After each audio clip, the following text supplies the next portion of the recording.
Affixed to the lid of the baking tray was a small piece of notepaper with the neat handwriting of my wife, Anne.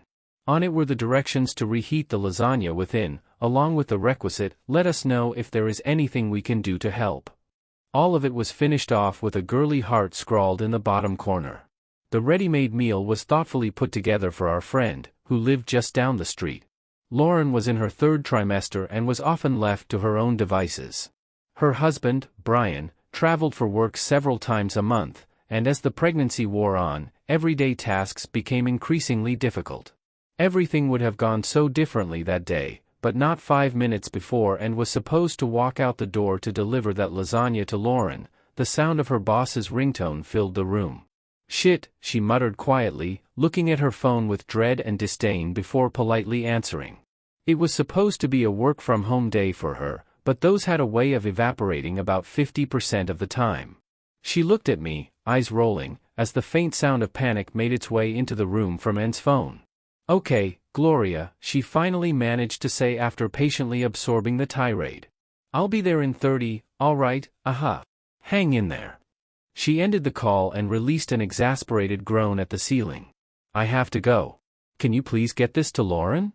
It was my day off, so naturally, I couldn't avoid the responsibility. And anyway, it was a nice day out, and it was an easy walk to their house. "Sure thing, love," I responded. "Hope work isn't too crazy." With a quick kiss on the lips, she hurried out the door. I grabbed the baking tray and was shortly on my way as well. It was indeed a beautiful day for a walk. The sun streaming through the spring foliage always seems to take a little weight out of your step. I was thankful for the fresh air and for a chance to see Lauren. I was definitely attracted to her, but in a reserved way. You find yourself attracted to a friend in another couple. I would never mention it to anyone, especially Anne, nor would I ever have tried to push for anything sexual. I valued our friendship too much to risk ruining it with romantic feelings. As I neared Lauren's house, a mix of nervousness and anticipation stirred in my chest. Perhaps today would be the day I finally worked up the courage to tell her how I felt. As I walked, I reflected on how much difficulty the couple had already had before Lauren ever got pregnant. They had been trying for a baby for over a year before it came out that Brian was the problem. I didn't know any real details beyond that. Ultimately, they had to spend a good amount of money on an experimental fertility treatment. The door swung open to reveal Lauren's smiling face, but with a raised eyebrow and a corner of her lips curled in confusion. That tilted smile was a signature of hers.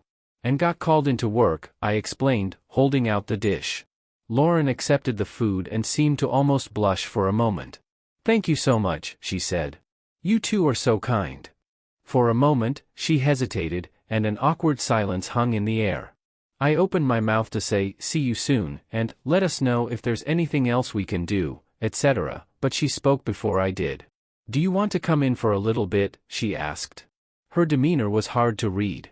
She seemed hopeful that I would say yes, but coy and maybe just a little ashamed. I paused for a brief moment. Would some nosy neighbors say something? Would Brian find out and get angry? I quickly brushed aside my concerns and came back down to earth.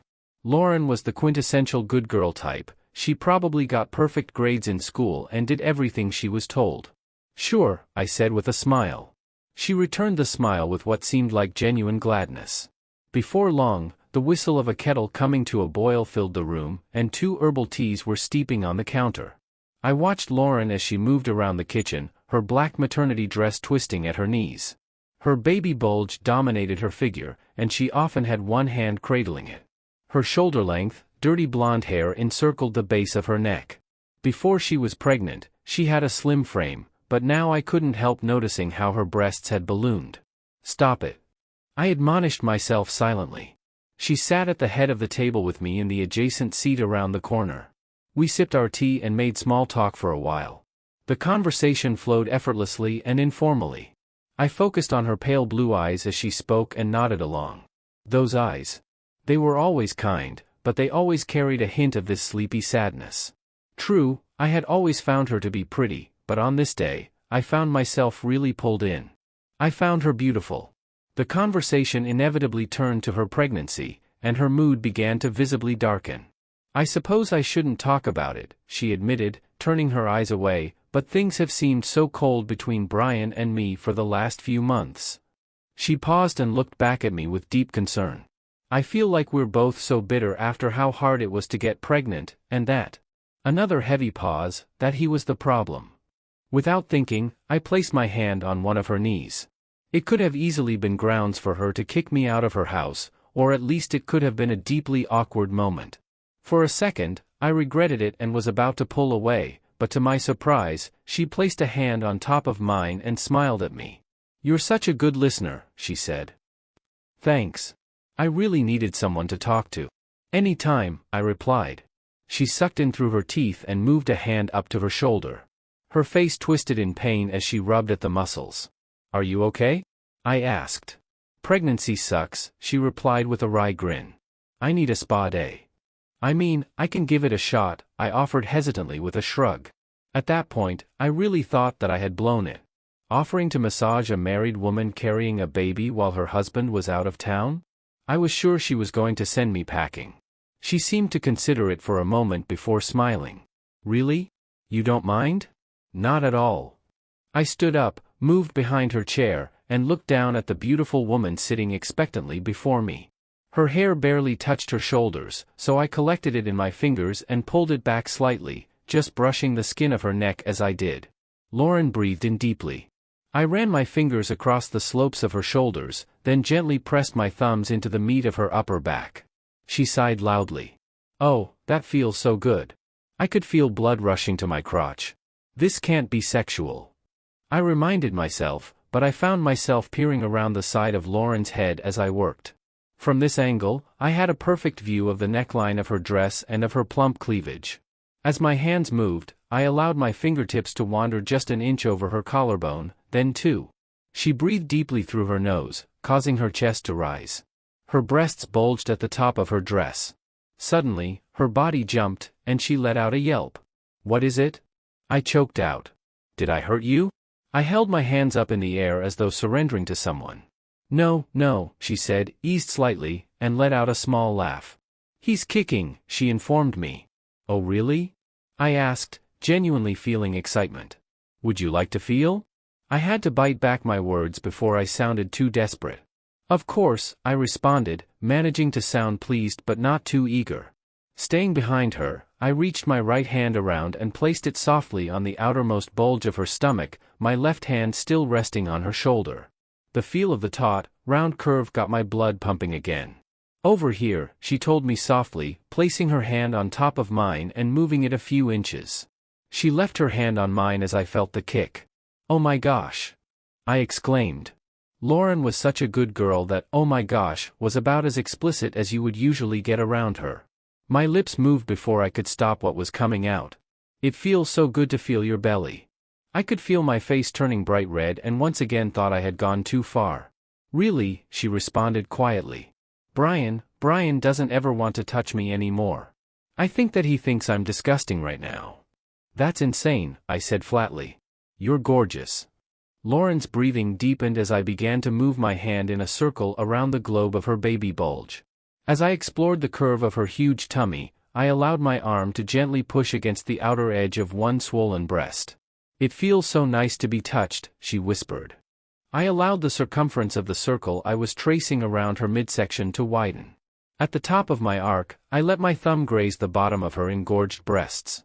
At the lowest point of the circle, I began to cradle the bottom of her round stomach more and more, the back of my hand rubbing across her thighs.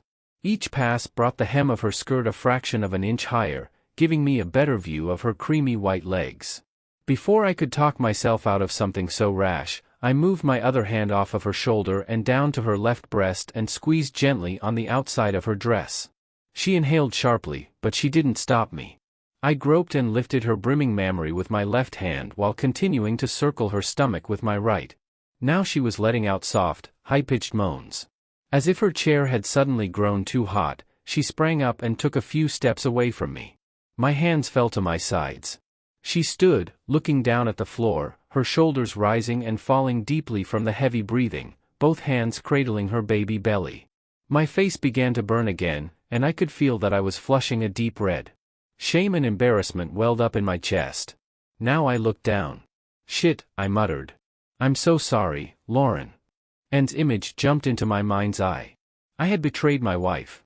I had put 2 marriages in jeopardy. What kind of man does that? I felt 2 inches tall. I felt as though I could just disappear right at that moment. It seemed like an eternity passed as I wallowed in remorse, but to my surprise, Lauren had come over to me to rest a delicate hand on my shoulder. It's okay. Her eyes were sweet and understanding. I melted inside. We'll keep it between you and me, she assured me, but you should probably go. Of course. Yeah, I agreed. But neither of us moved. We just looked into each other's eyes. Time seemed to stand still. All of the rest of reality seemed to blur, but Lauren was still in sharp focus in front of me. My head was swimming with a cocktail of strong emotions. The impossibly light blue waters of her irises had me hypnotized. Considering my state, I couldn't say who made the move or if gravity just pulled us together like 2 bodies in space, but we found ourselves locked in a passionate kiss. Our mouths open to each other's, and our tongues intertwined. I placed the palms of both of my hands on either side of her head and laced my fingers into her hair. As we made out, my hands moved down her neck, across her shoulders, and then down to her chest. I hooked my fingers into the neck of her dress and pulled, pleased to find the elastic in the maternity dress opened wide enough to drop down her upper arms. She recoiled and turned slightly away from me. I'm sorry, I panted. I'll go. I began to turn toward the door. No, it's okay, she blurted out. It's just that I've started to lactate early. She admitted it sheepishly. I relaxed and smiled, and then placed a hand on her back. Sit down, I insisted, and I motioned with my free hand toward the couch. She relented and allowed me to lead her over to the sofa. After she had settled in, I gently pulled at her wrists. I kneeled on the ground in front of her and leaned in. Lauren sighed deeply and placed a hand gently on the back of my head to encourage. The sweet taste of her milk filled my mouth as I hungrily gorged on her glands. Brian was grossed out by my lactation, she whispered. I was so wrapped up in consuming as much of Lauren as I could that I almost didn't notice one of her legs wrapped around me, pulling me closer. Through the sheer curtains behind the sofa, I saw a pedestrian walking past the house. Life continued outside of those walls, but at that moment I was ready to lose myself in my friend's home. Lauren's breaths were rapid and intense. I knew she hadn't had an experience like this in far too long. It only took a few seconds from there. At first, it was just a squealing sound, but soon her screams filled the room. I admired her for a moment. This woman was a neighbor, friend, good girl, and soon-to-be mother. This woman, who we had spent time with at pubs and restaurants playing board games and watching movies, is here in front of me.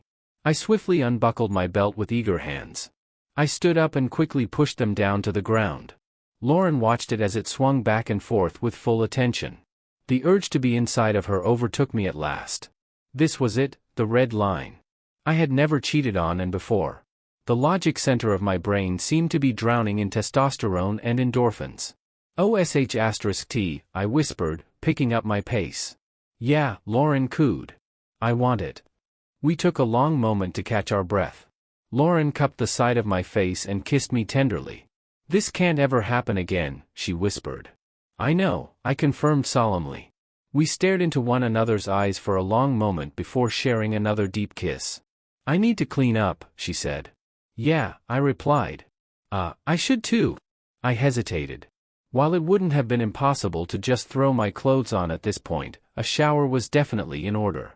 We studied each other's faces for a spell before Lauren finally offered to let me use their shower. You go first, she said with that wry grin of hers. The master bathroom was well appointed with fresh white tile, modern fixtures, and an oversized shower surrounded in glass. The shower head was a large, chrome affair that soaked my body with a satisfying, warm rain.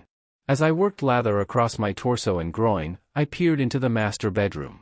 The shape of Lauren's unclothed, pregnant figure was slightly distorted through the steamed shower glass. I watched, transfixed, as she moved into the bathroom.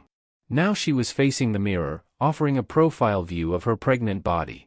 I cleared a small viewing window with my palm and studied her stunning curves. Her arms were up, and she was busy pinning her hair into a bun. There appeared to be a few seconds of hesitation before she finally turned and moved toward me. She was going to get in. I thought we were taking turns. I chastised her as she stepped gingerly into the space, my voice echoing in the shower. "We've come this far," she said with a slight eye roll. "And anyway, I'm sticky. Move over." She turned her face into the cascade, allowing the water to stream down her luscious body. For a long moment, I stood behind her, admiring her beautiful, turgid buttocks. The floral smell of her body wash filled the bathroom as she began to form some lather in her delicate hands. "May I?" I asked. A surge of adrenaline shot through my body. "Wash me?" she inquired with a chuckle. "I guess so. It is tough to get my back right now," she admitted. She turned to face me, but was quickly distracted by my excitement. "Wow! Hard again, huh? Pretty impressive, sir," she remarked with a crooked smile. I squeezed out a generous helping of the boutique body wash and worked it between my hands. Next, I began to apply it across her torso, moving my hands in large circles around her pregnant belly. The smooth feeling of the suds allowing my skin to glide across hers was absolutely sublime. I worked the slick lather up to her brimming breasts and savored the feel of her motherly tits lubricated with the fine soap. Our mouths met again in a passionate kiss. "Let me get your back," I insisted. She turned around, and I got a fresh handful of body wash. Lauren moaned, "I don't let Brian back there," she warned, but I could tell she liked the feel of my slick shaft massaging her back door. "It feels so good," I whispered. "I don't have to put it in." Eventually, I decided to try my luck. She responded with an uncomfortable groan. "Not there," she pleaded. But she didn't try to stop me. "Relax," I ordered. Her scream filled the bathroom, echoing off of the tile surfaces. "I told you not to," she admonished with a sigh. "Brian is still not allowed back there." I growled quietly into Lauren's ear as I sodomized her. "Your ass is mine and mine alone."